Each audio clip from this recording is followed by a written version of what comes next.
भारत एक ऐसा देश जहां आध्यात्मिकता और साधुओं की परंपरा हजारों साल पुरानी है।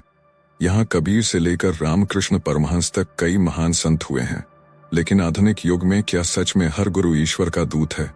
क्या आध्यात्मिकता की आड़ में कुछ लोग लोगों की भावनाओं से खेल रहे हैं?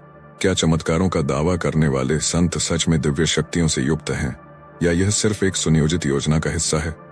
आज हम जानेंगे ऐसे ही कुछ विवादित गुरुओं की कहानी, जिनके चमत्कारों, रहस्यों और रहस्यमयी घटनाओं ने पूरी दुनिया को हैरान कर दिया।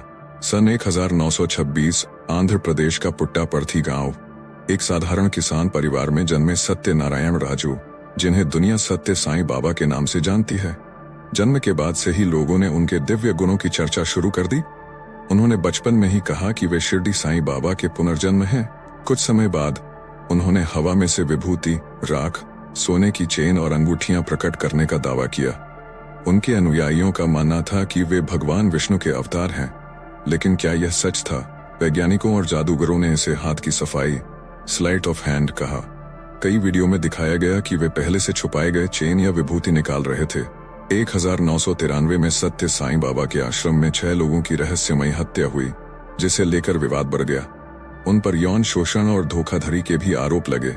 क्या यह सच में चमत्कार थे, या सिर्फ एक जादूगरी का खेल? 21वीं सदी के सबसे प्रसिद्ध आध्यात्मिक गुरु सद्गुरु यानी जग्गी वासुदेव जन्म 1957 में मैसूर, कर्नाटक में हुआ। वे कहते हैं कि ध्यान और योग के माध्यम से आत्मज्ञान प्राप्त हुआ। उनका ईशा फाउंडेशन दुनिया भर में फैला हुआ है। वे विज्ञान और अध्यात्म के मेल की बात करते हैं, लेकिन कई सवाल अब भी अनसुलझे हैं। सबसे बड़ा रहस्य उनकी पत्नी की मृत्यु। 1997 में उनकी पत्नी विजजी की रहस्यमयी मृत्यु हुई। सद्गुरु ने इसे महासमाधि बताया, लेकिन विजजी के परिवार वालों ने इसे हत्या करार दिया। इस पर कभी कोई आधिकारिक जांच नहीं हुई। ईशा फाउंडेशन और विवाद। उनके आश्रम पर वन्य भूमि अतिक्रमण के आरोप लगे हैं। उनके स्पिरिचुअल कोर्स और ध्यान शिविर काफी महंगे होते हैं, जिनकी फीस लाखों में होती है। क्या सच में सद्गुरु दिव्य शक्तियों से युक्त हैं, या यह सिर्फ एक आकर्षक व्यक्तित्व की ताकत है? ओशो या रजनीश को भारत में सबसे विवादास्पद गुरु माना जाता है। उनका जन्म 1931 में मध्य प्रदेश के कुचवारा गांव में हुआ।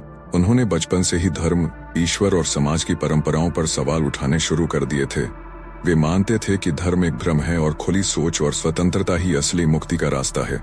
1970 के दशक में उन्होंने पुणे में एक विशाल आश्रम स्थापित किया, जहां उनके अनुयायी ध्यान, संगीत और मुक्त जीवन शैली अपनाने लगे।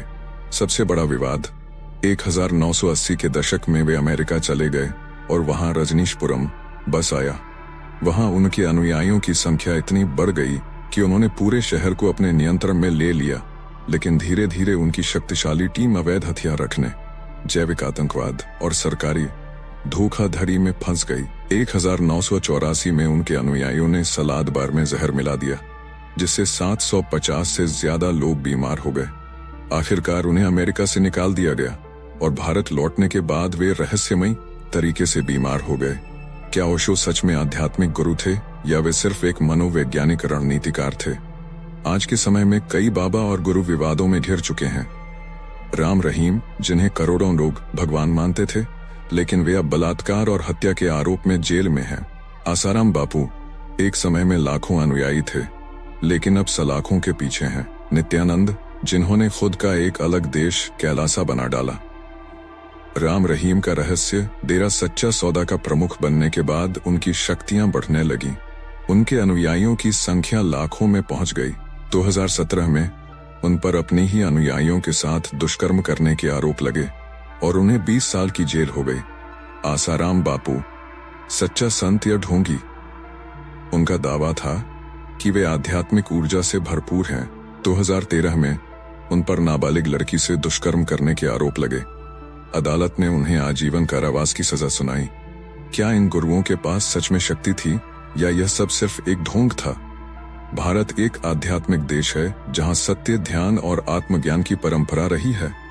पुराने समय में रामकृष्ण परमहंस, स्वामी विवेकानंद और गुरु नानक जैसे महान संत हुए, लेकिन आज कई लोग आध्यात्मिकता का व्यापार कर रहे हैं। सोशल मीडिया और टीवी पर चमत्कारों के नाम पर लोगों को भ्रमित किया जाता है। कैसे पहचाने असली गुरु को? एक, असली गुरु कभी खुद को भगवान नहीं बताते।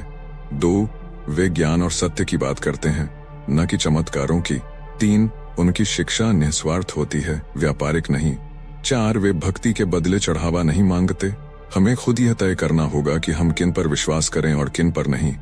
क्या आध्यात्मिकता आज भी पवित्र है, या यह सिर्फ एक बिजनेस बन चुकी है? क्या कोई असली गुरु आज के समय में मौजूद है? अपने विचार हमें कमेंट में बताइए।